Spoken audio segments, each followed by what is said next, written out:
United States Ambassador Michael Renneberger on December 16th introduced the Yes Youth Can campaign initiative by USAID.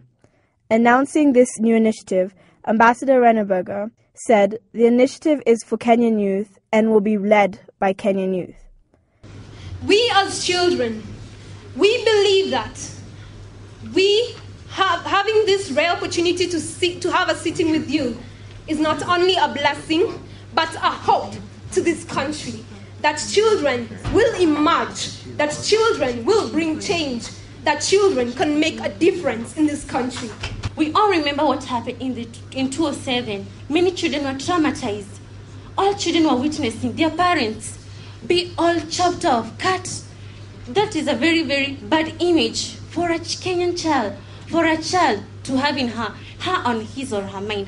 Many girls, many boys, many children were defied. Even boys, they were taken advantage of. Who were involved in decision making? It was adults, not as children. Who were involved in voting? It was adults, not as children. Who were involved in fighting? It was adults, not as children. And who were involved in dividing political and tribal lines? It was adults, not as children. But who are suffering? Who are being raided on in IDP camps? Who are being defiled? Who are defiled? It's us children. We are the ones who are suffering. As the next generation of Kenya's leaders, you will have to tackle many important challenges facing this country.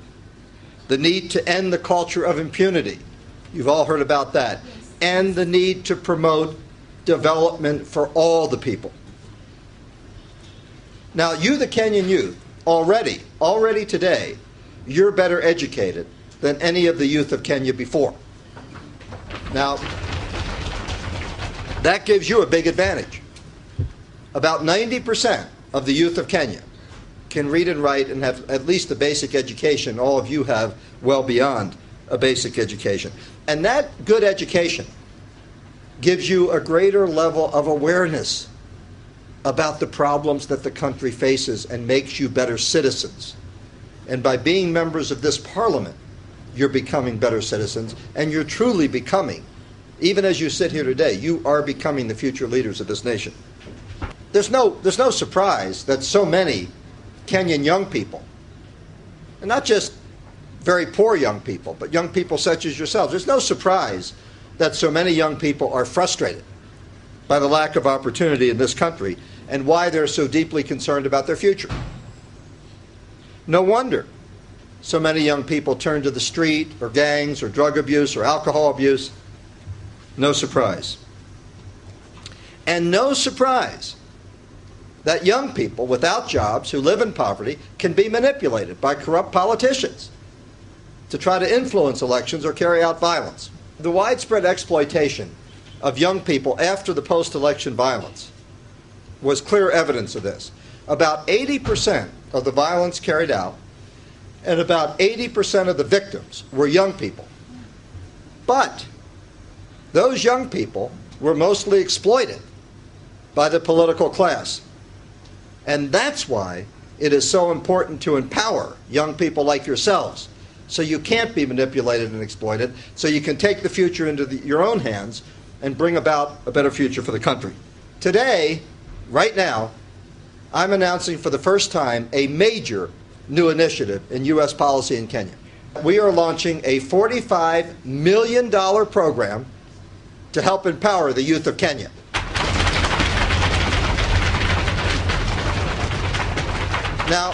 Now that is over 3.3 billion Kenya shillings. Now let me tell you a little bit about what the program's going to do as we implement it, so you know. Part of the program is going to support young people like yourselves to participate more actively to promote reforms that are so crucial to the future of the country. Second, we're going to help you, the young people, generate employment for young people.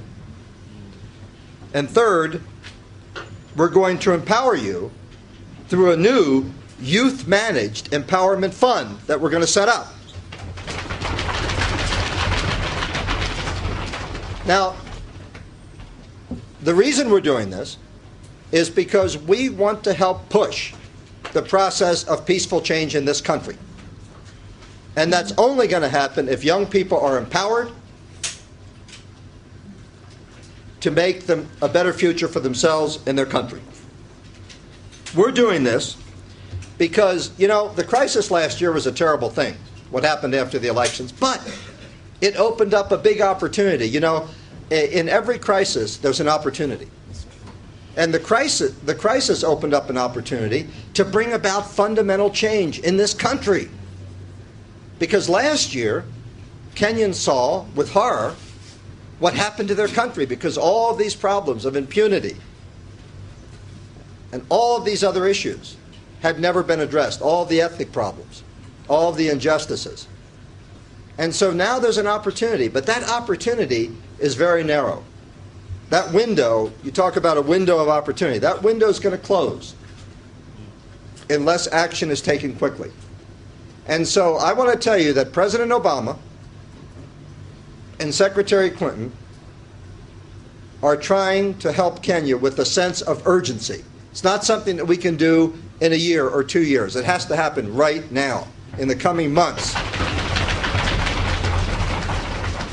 Because we think that the window for reforms will close by about the end of 2010. So let me tell you something. If you have any sense of urgency, you have to use it right now. Now is the time for peaceful activism to promote change. In the spirit of President Barack Obama, the ambassador said the Yes Youth Can campaign will empower youth as well informed citizens and agents for peaceful change. In the spirit of Barack Obama, we're calling this new initiative Yes Youth Can.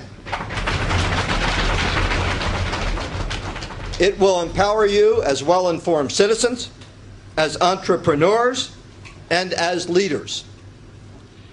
So here's what some of the details about Yes Youth Can. It will create a nationwide network of projects and organizations where youth learn what they need to know in the best possible way by actually performing and training each other. Second, it will help young people figure out what they're good at, what their skills are, and give you the chance to use those skills, making a living for yourself. It will help youth learn not only what they need to do to get a job, but to actually create jobs and be entrepreneurs.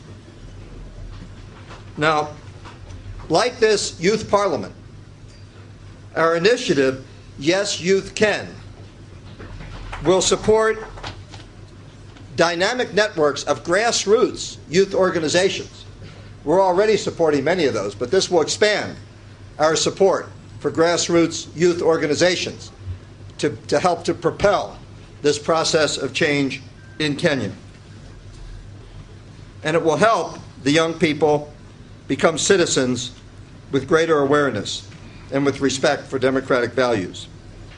This initiative will also empower young people to really help to push this reform agenda.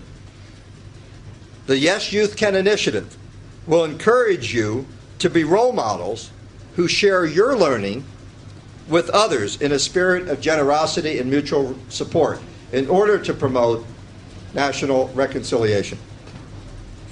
And it will produce powerful leaders, and we are convinced that the future leaders of this country are going to come from among the young people like yourselves. It will produce powerful leaders with integrity who put the Kenyan people first, not their own self-interest. People in power never willingly give away anything. They only give it away if the people push them to change. And that's true in my country. It's true in any country. During the civil rights movement, black people in my country had to fight, and they had to fight hard in order to gain equality. And it's the same kind of situation here. where people are trying to fight this culture of impunity and bring about real change. But as the example of my country shows, as the example of so many other places around the world, what happened in Eastern Europe and so many other places, change can come, it can come quickly, and I'm very confident in you all as being really, you're as young as you are. In many ways, you are at the forefront of changing Kenya. So I urge you to think big about what the possibilities are, to be hopeful, but don't take anything for granted. At least 90 or 95% of our money does not go through the Kenyan government. It goes directly through non-governmental groups that work under our direction. So, seriously speaking, we can account for every penny of the aid that we provide to Kenya. So we are avoiding the corruption about which you speak, which is a very, very serious issue. So I want to assure the young people and the Kenyan people in general that we're not being exploited, that the aid that we're providing is in fact reaching its intended recipients and having the desired results. We monitor that assistance very, very closely.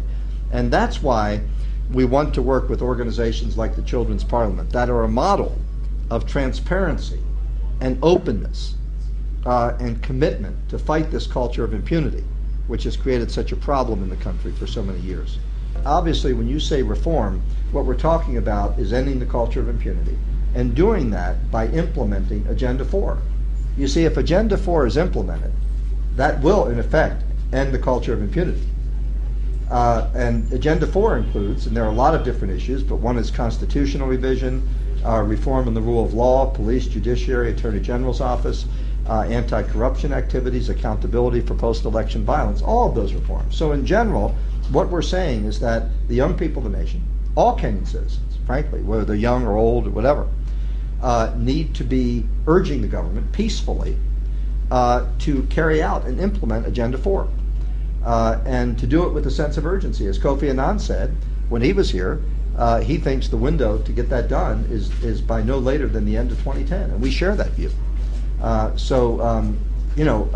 think it's important that every effort be made with a sense of urgency. So there has been some progress, but we believe that the young people can play a really crucial, pivotal role in helping to perhaps help accelerate the implementation of reforms through peaceful participation in the democratic system. This is a time when we have to not only talk about change, but implement change.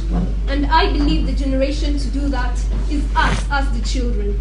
I would like to quote a philosopher who says that if you want to ascertain what the government has done, do not look at the buildings, do not look at the infrastructure, do not look at the roads. Look at the children of that country. It's time that we children stood up for our rights, for our democratic rights, and for our leadership. We have been deteriorated a lot, and this is a time that we stood up and we appreciate what His Excellency Michael Ranabagha has done to us children. We're not speaking for us, but we are speaking for all Kenyan children. Jerry Marty for Mars Group Kenya.